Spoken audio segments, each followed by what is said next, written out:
Shabbat Shalom. We are blessed to welcome Rabbi Scott Klein, who has a new post. He has recently been elevated to Special Forces Command in the United States Army. And we are really grateful that he is with us today to share words of Torah. Rabbi Klein.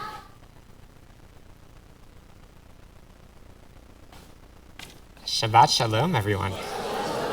It is really a joy to be back here at Bethel, here in Durham. It is wonderful. Not a long trip, but it is just great to see so many familiar faces and to be back. If you look at the Jewish calendar right now, you might notice that we are experiencing a bit of a spiritual mood swing. Just a few days ago on Tisha B'Av, we were sitting on low stools in the dark, mourning the destruction of the temple, weeping over historical heartbreaks, asking ourselves how things fell apart. And today, we walk in synagogue, we take a deep breath, and we hear those soaring, iconic words of the Haftorah. Nachamu, nachamu ami. Console, oh console my people. We go from rock bottom, the grief, to, hey, comfort's on the way, in about 96 hours. It's the ultimate Jewish emotional roller coaster. This tension sits at the heart of Parshat Vaetchanan. Moses is dealing with his own crushing personal disappointment. He spent 40 grueling years leading a very opinionated, directionally challenged group of people through the wilderness. And he's standing at the edge of the Jordan River, looking right at the Promised Land. And he begs God to let him cross over. The title of our Parsha, Vaetchanan, comes from the root chen, grace. Rashi points out that Moses was not looking, he wasn't asking for a reward that he had earned. He was begging for an unearned gift of divine grace. And what does God say? Rav lach, enough, speak to me no more on this matter. Talk about a devastating hard no. Moses gave his entire life to the mission, and he gets shut out at the absolute finish line. Now, serving as an Army chaplain on Fort Bragg, I see this exact dynamic all the time. After 2 incredible years serving alongside the paratroopers of the 82nd Airborne Division, I recently transitioned into a new chapter, stepping into the Special Forces community as the only Jewish chaplain.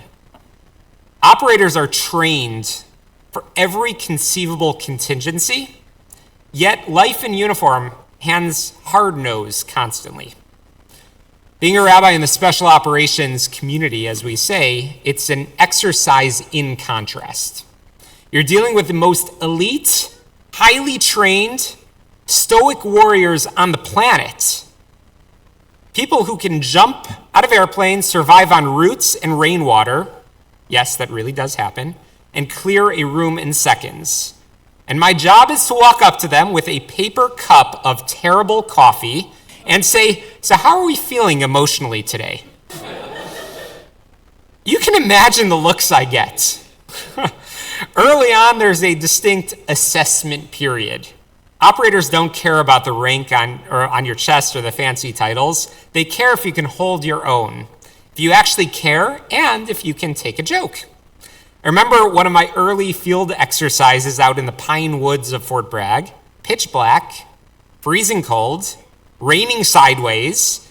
Everyone is running on 2 hours of sleep and pure tactical adrenaline. I'm standing there in full body armor, trying desperately to keep my kosher MREs from soaking through, when a burly, heavily tattooed Sergeant First Class walks up to me, and he stares at my rank insignia, looks closely at the luchot, the tablets, the 10 Commandments, which we read so beautifully today, and the Magen David on my uniform, and he says, "Sir, no offense, but what is a rabbi doing out here in the mud with us?" I looked at him, wiped a little bit of that rain off my face, and said, "Sergeant, my people spent 40 years wandering in a desert with no supply line and a terrible GPS. You think a little mud frightens me? This is a family tradition. He stared at me for 3 long seconds, cracked a massive grin, and said, "Fair point, Chappie. Grab some gear and fall in." Humor is how you survive out there. But beneath the jokes, the weight of this calling can be quite heavy. In uniform, you walk alongside people who carry invisible, crushing burdens, moral injuries, the strain on families, and the constant reality of loss.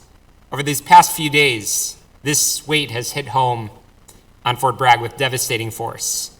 This past week, we received the tragic news of First Lieutenant Tyler Fian and Sergeant Michael Swinton, young leaders from Fort Bragg, while serving overseas alongside brothers and sisters in arms, many who were seriously injured and remain in critical condition.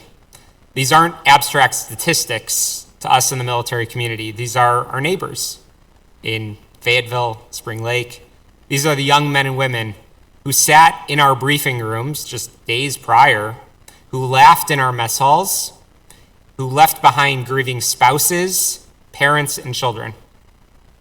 When you stand in a room with a family that has just received the worst news of their lives, when you sit next to a soldier in hospital gear who just lost their teammate, all those lofty speeches in the world, they all just fade away. Sometimes my ministry isn't about giving a sermon. It's about sitting on an upside down 5-gallon bucket in the dirt in complete silence next to someone whose heart is shattered into 1,000 pieces. In those moments, we are just human beings standing before the Almighty asking, how? Why?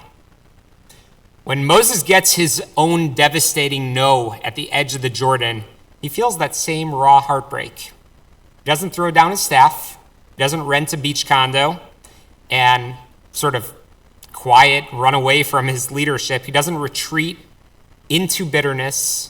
Instead, he spends his remaining days pouring every drop of his energy into teaching, encouraging, and preparing the people for a future that he will never get to see himself. It's right here in Vaetchanan that Moses gives us the bedrock of our spiritual apparatus. He repeats the 10 Commandments, and he speaks the words of the Shema. For those looking into the deeper Torah insight here, look closely at the phrasing in the first paragraph of the Shema. V'ahavta et Adonai Elohecha b'chol levavcha v'chol nafshecha v'chol meodecha. You should love your God, the Lord your God, with all your heart, with all your soul, and with all of your moed. The word moed usually means very or muchness. How do you love God with all your veryness? The Talmud in Brachot offers a radical translation. It explains bechol meodecha as bechol midah umidah shmoded lach. With every single measure that God measures out to you, whether God measures out sweetness or bitterness or the agonizing pain of loss, you find a way to bring holiness and purpose into that specific measure. This is what Moses did. When God handed him the bitter measure of remaining on the east side of the Jordan, Moses didn't reject the measure. He filled it with the Shema. He turned a devastating personal boundary into a blueprint for Jewish survival. And that transition from mourning what was lost to actively building what comes next is the exact bridge we cross on Shabbat Nachamu. Comfort in Judaism is not passive, my friends.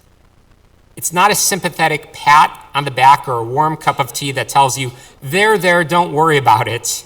True Jewish comfort, Nachamu, Nechama, is a call to action. It's the realization that even when our world shatters, our underlying purpose doesn't end. We mourn the brokenness on Tisha B'Av, and we weep for our fallen heroes. But on Shabbat Nachamu, we stand up. We hold each other tight. We dust off our jump boots, and we choose to build. We're officially stepping onto the runway towards the High Holy Days. Yes, I had to bring it up. Elul is right around the corner. This period's not meant to be a surprise ambush where we suddenly realize on Erev Rosh Hashanah that we need to fix our lives. It's a slow, deliberate ramp up. It's the invitation now to start asking ourselves the big questions.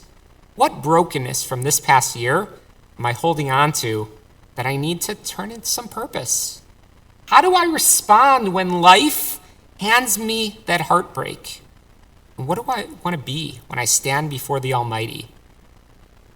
Moses never stepped foot into the Promised Land, but because he spent his final days building up our people, he lives on inside every single one of us whenever we recite the Shema. You don't need a perfect past or a life free of tragedy to build a meaningful future. You just need the willingness to show up, love fiercely, support one another through the darkest nights, and keep marching forward. So take real comfort today.